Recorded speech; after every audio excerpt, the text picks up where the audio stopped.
Refresh.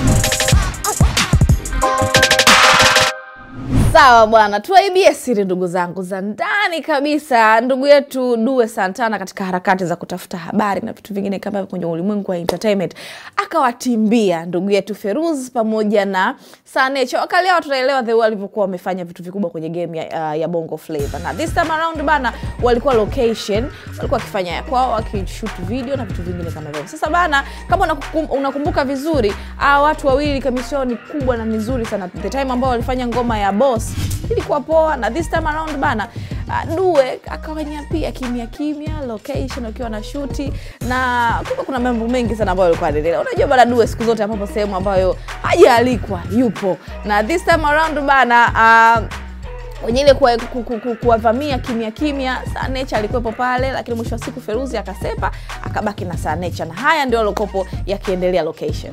Ngoja kwenye video bana. Oya, tunaanza kushoot saa ngapi?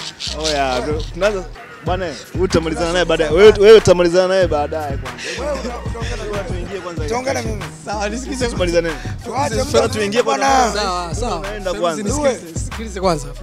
Unajue tunachokiongea ni kikubwa.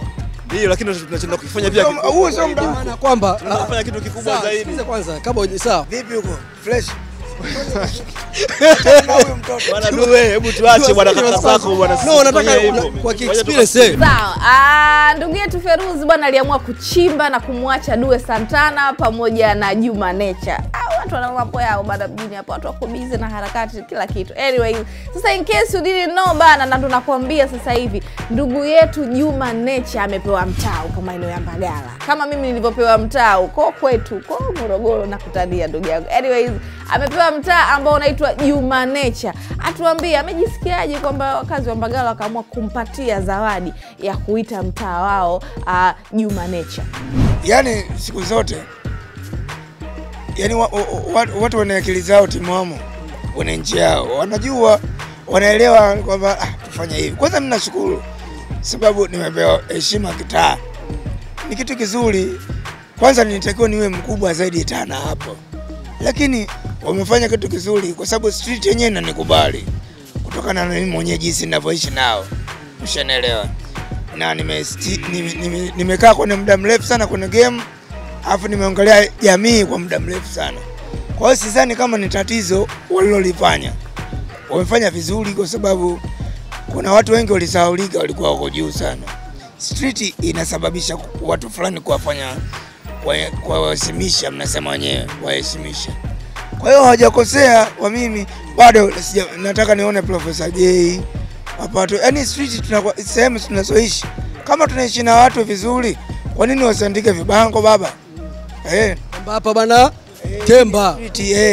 Hapa kwa Temba, hapa kwa Chege, hapa kwa nani? Bana Wakongo wamekuwa wakistruggle sana when it comes to their work, kwa sababu kuna namna ambayo kazi nyingi zamani umiliki wake ulikuwa ni tofauti sana, na kuna namna ambayo kuna watu wengine ambao walikuwa wanamiliki kazi zao, na inapokuja kwenye swala la maokoto, watu wengine ndio ambao wanaingiza maokoto kupitia kazi zao. Nikukumbushe tu kwenye upande wa kulikuwa kuna kesi ilikuwa inaendelea Boomplay pamoja na ndugu yetu Bushoke. Ni moja kati ya wasanii ambao walifanya vizuri sana, na yeye bana amepata nafasi ya kushinda kesi ile, na Boomplay wanatakiwa wamlipe shilingi milioni 500. Sasa kuna namna ndugu yetu atapata maokoto mengi sana. Lakini sasa kwenye upande wa Sanecha ambaye amekuwa ni mkongwe wa muda mrefu, imekaaje? Struggle hii anaipitia au kuna vitu gani ambavyo yeye kwenye upande wa kazi zake miliki anapitia nini? Sometimes unaweza kukuta ubinafsi tu, mtu mwingine anaamua kufanyia wewe ngenga, lakini mimi si blame yangu, nasoma kwa Mungu kwa sababu moja.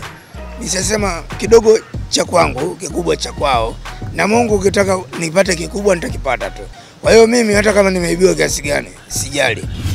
Sina huo muda. Umeshanielewa? Nyimbo zako za zamani zile. Sina huo muda. Yaani siwezi kufikiria kwamba kuna mtu ati amenisulumu nini. Hiyo ni sensi za kwenu labda, kwa sababu wewe ni mtangazaji, lazima uoji.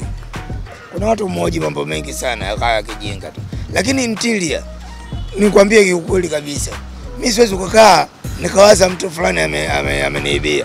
Ya nini namna gani? Mimi na mambo yangu.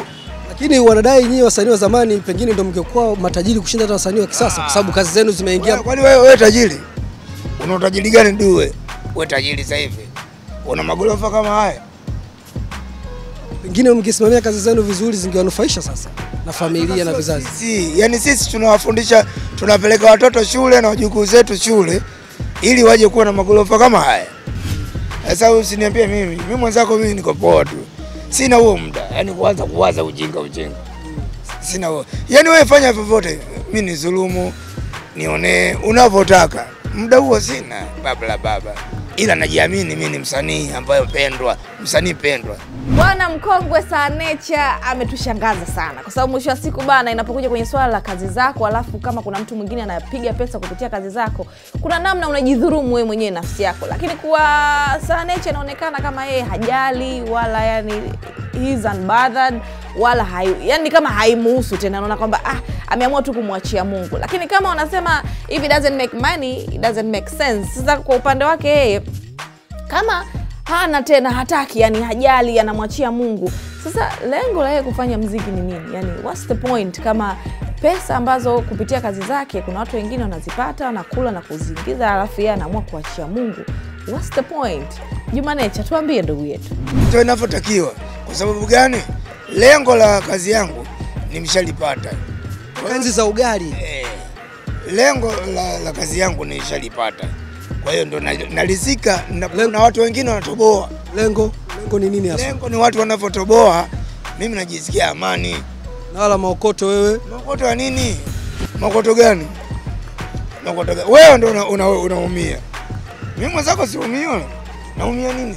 Ndio hiyo masuala maokoto, watu wanakupiga mjomba. Sawa. Umelala dolo. Nimepiga toka niko mdogo. Wakati kipindi kile natumia tape. Nilishaibiwa sana. Hadi tumekuja kwenye analog.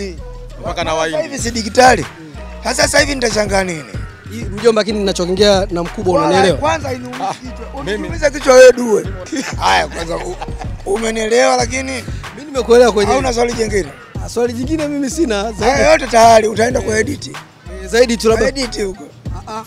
Mimi sina cha kuedit. Jingine mambo yetu sasa yamenyooka kwa maana kwamba tumetaka tu kuoji namna gani ambavyo nyimbo zako zile za zamani. Nimekujibu. Umenijibu kwenye namna kwamba family line. Yeah. Family line. Ama sax club cycle msitu wa vina. Nimesema mapokopoko na manjali maugali. 1 2. Atuchomi? Mwindi kwa tochi. Wali nazi? Wali meenda mchuzi funza inatosha. Refresh imeletwa kwako na Vodacom. Pamoja tunaweza.